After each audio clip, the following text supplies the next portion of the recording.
मित्रों, कल बिहार विधानसभा के प्रांगण में अनुसूचित जाति जनजाति से जुड़े जो विधायक हैं सभी दलों के, उनकी एक बैठक हुई थी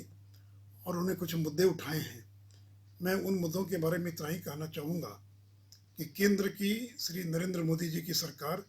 अनुसूचित जाति जनजाति के अधिकारों में किसी प्रकार की कटौती नहीं होने देंगे और उनके अधिकारों की रक्षा के लिए पूरी तरह से संकल्पबद्ध है। और भारतीय जनता पार्टी का ये स्पष्ट मत है कि SC/ST के आरक्षण में किसी प्रकार का क्रीमी लेयर लागू नहीं होना चाहिए। केवल OBC के आरक्षण में क्रीमी लेयर लागू है, लेकिन SC/ST की आज ये स्थिति नहीं है कि वहाँ क्रीमी लेयर को लागू किया जा सके। और इसलिए भारत सरकार ने सुप्रीम कोर्ट में 7 सदस्यीय खंडपीठ को ये मामला रेफर करने के लिए और मामला उठाया है और अभी उस पर बहस चल रही है। इसलिए मैं स्पष्ट कर दूं कि क्रीमी लेयर का जहाँ तक सवाल है, हम उसके पक्ष में नहीं है कि SC/ST पर ये लागू हो। और दूसरी बात यह है कि प्रमोशन में आरक्षण, तो ये तो अटल बिहारी वाजपेयी की सरकार थी जिन्होंने प्रमोशन में आरक्षण का प्रावधान किया था, उसके लिए भी हम प्रतिबद्ध हैं। और जहाँ तक ये मामला है कि SC/ST से जुड़े जो सारे प्रावधान हैं उसको 9th शेड्यूल में डाला जाए, तो अभी पिछले दिनों सुप्रीम कोर्ट ने एक निर्णय दिया है कि 9th शेड्यूल में भी जो कानून डाले जाएंगे उनकी भी समीक्षा करने का अधिकार सुप्रीम कोर्ट को है।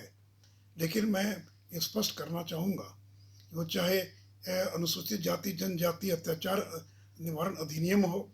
जिसमें 23 और धाराओं को जोड़कर नरेंद्र मोदी की सरकार ने उसको और कठोर करने का काम किया, और इतना ही नहीं तो भारत के कानून में संशोधन कर और उसको जो सुप्रीम कोर्ट ने जिन धाराओं को खारिज कर दिया था उसको भी पुनर्स्थापित करने का काम किया है। और जहाँ तक ऑल इंडिया जुडिशियल सर्विस का सवाल है, भारतीय जनता पार्टी पूरी तरह से इसकी पक्षधर है कि ऑल इंडिया जुडिशियल सर्विस का निर्माण किया जाना चाहिए और उस दिशा में हम लोग काम भी कर रहे हैं। इसलिए मैं ये विश्वास दिलाना चाहूँगा अपने अनुसूचित जाति जनजाति के भाइयों को कि चाहे वो 9th शेड्यूल में डालने का मामला हो या अन्य कोई तरीका हो, केंद्र की सरकार पर भरोसा रखिए और वो कोई न कोई मार्ग प्रशस्त करेंगे, रास्ता निकालेंगे, जैसे इनके अधिकारों में किसी प्रकार की कटौती नहीं हो और इनके जो अधिकार हैं वो यथावत बने रहें। धन्यवाद।